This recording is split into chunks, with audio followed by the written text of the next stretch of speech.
Hello again, welcome to Kimmel Bay Church's daily vlog. Today it's my favourite verse, or verses, I'm cheating. It's Philippians chapter 4, verses 12 and 13. Most of us will have more than one favourite verse from the Bible, the one foremost in our minds at a given time. It'll depend on the circumstances at that time. We're thankful to God when everything goes well for us. We can have doubts when our prayers are not answered. Or we're fearful when we feel we've lost contact with God. We feel like we're praying into a deep, dark void.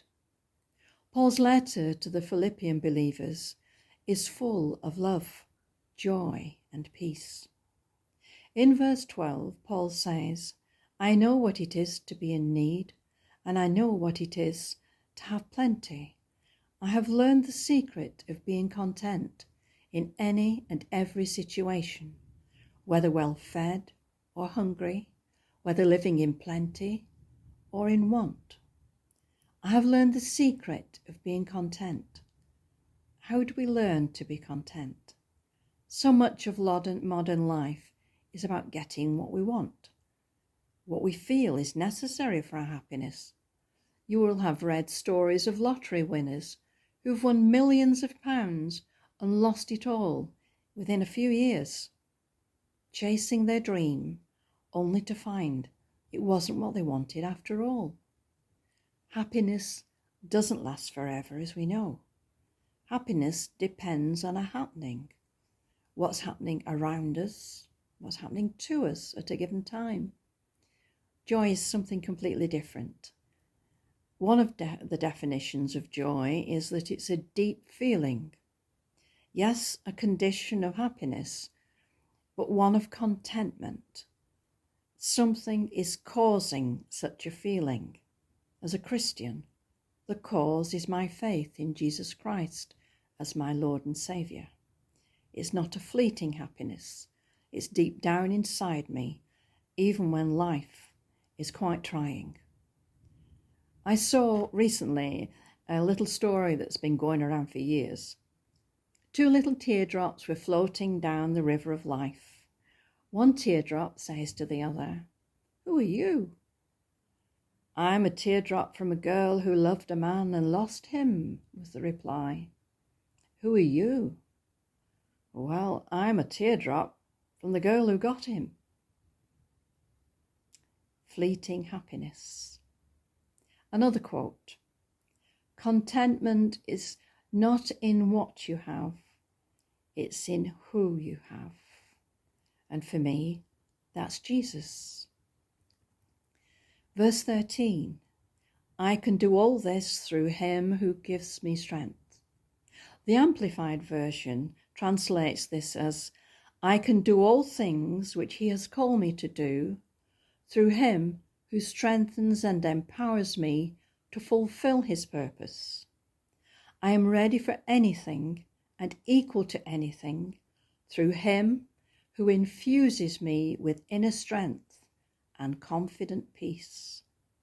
In other words, if God asks us to do something or live with something, be it ill health or any number of the challenges that life throws at us, he will give us the strength and all that we need to face it and go through it. Fine words when we're fit and well, you might think. Fine words when life's pretty good for us. But what a challenge to our faith when reality kicks in and we are given a devastating diagnosis or find ourselves in a situation where we just can't see a way out. Paul found, through experiencing persecution of all kinds, that it wasn't about asking God to take him out of that painful situation. It was asking God to come into it. Paul's letter to the church at Philippi is, as I've said, full of love, joy, and peace. And no, Paul is not sitting in comfort, somewhere pleasant, thinking how wonderful life is. He's in prison, falsely accused, chained to a guard, day in, day out, not knowing if or when his life will come to an end. Is Paul angry at the unfairness of life? No, he's thankful because of all that has happened and is happening to him. He's now where he wanted to be, in Rome. He's now taking the gospel to Caesar. How, when he's in chains?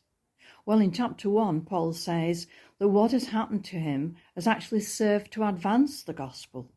He says that it's become clear throughout the whole palace guard and to everyone else that he is in chains for Christ. And because of Paul being so positive, the other believers have become more confident in sharing the gospel without fear. How we cope with difficult circumstances can be a message of hope better than any sermon. You will have seen someone start coming to church after a loved one's funeral. Searching for answers? Maybe. But often because of the love and compassion that they've experienced from people from the church. And it's helped them when they've been feeling so lost. Someone else's faith and the hope that they have can be what triggers a search to find something for themselves.